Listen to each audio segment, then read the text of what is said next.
We're the diving group from the Dutch Navy, and we're currently on our way to look at some pipelines on the bottom of the sea.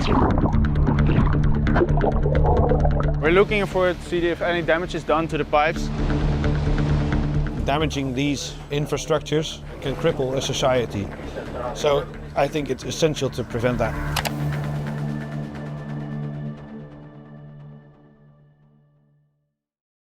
Undertaken, but more generally, we know of several adversaries, including the Russians, that have disruption of critical infrastructure as an integrated part of their hybrid toolbox, if you wish. A set of instruments with the purpose of destabilizing our societies.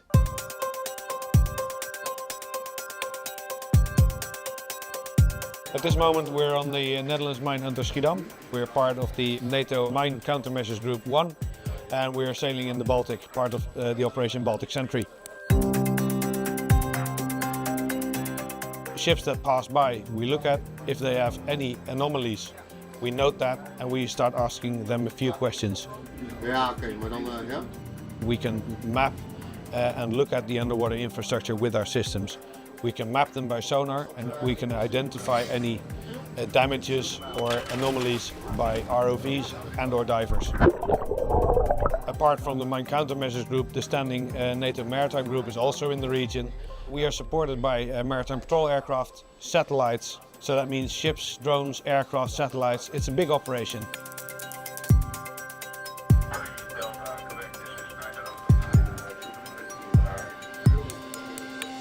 We've established a cell here at headquarters to coordinate efforts, and we have established a network amongst NATO and allies and the private sector to share information. We've also used this opportunity to introduce a number of new technologies to further enhance our situational awareness.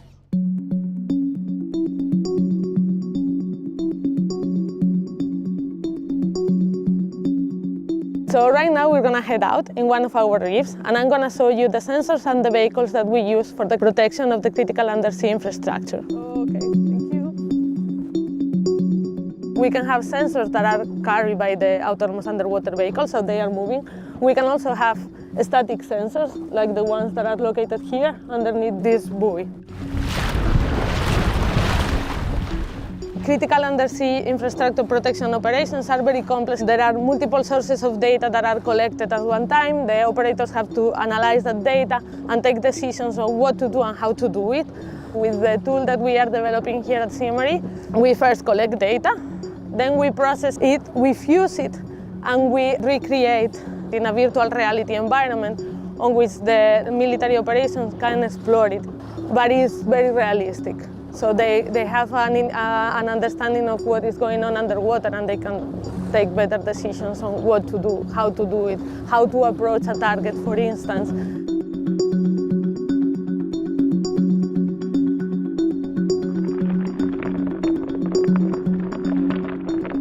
Let's imagine that these coffee beans are vessels. There are more than 100,000 vessels that every day they sail all around the world. Keeping track of them all for a human operator is nearly impossible. Each of these vessels at the same time might be a threat to our undersea infrastructure. And thanks to our AI technology, we are able today to keep track of them all and also promptly alert the operators of possible erratic activities being performed at sea.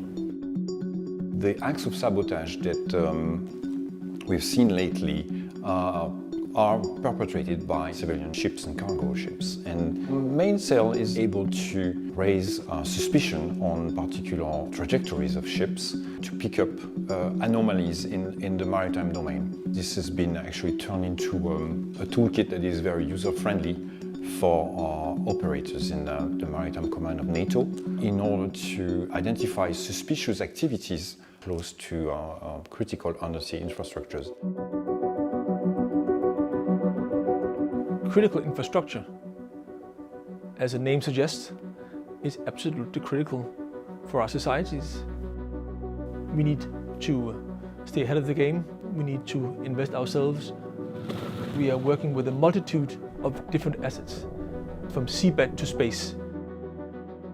keeping a technological edge is just paramount for our security in all domains.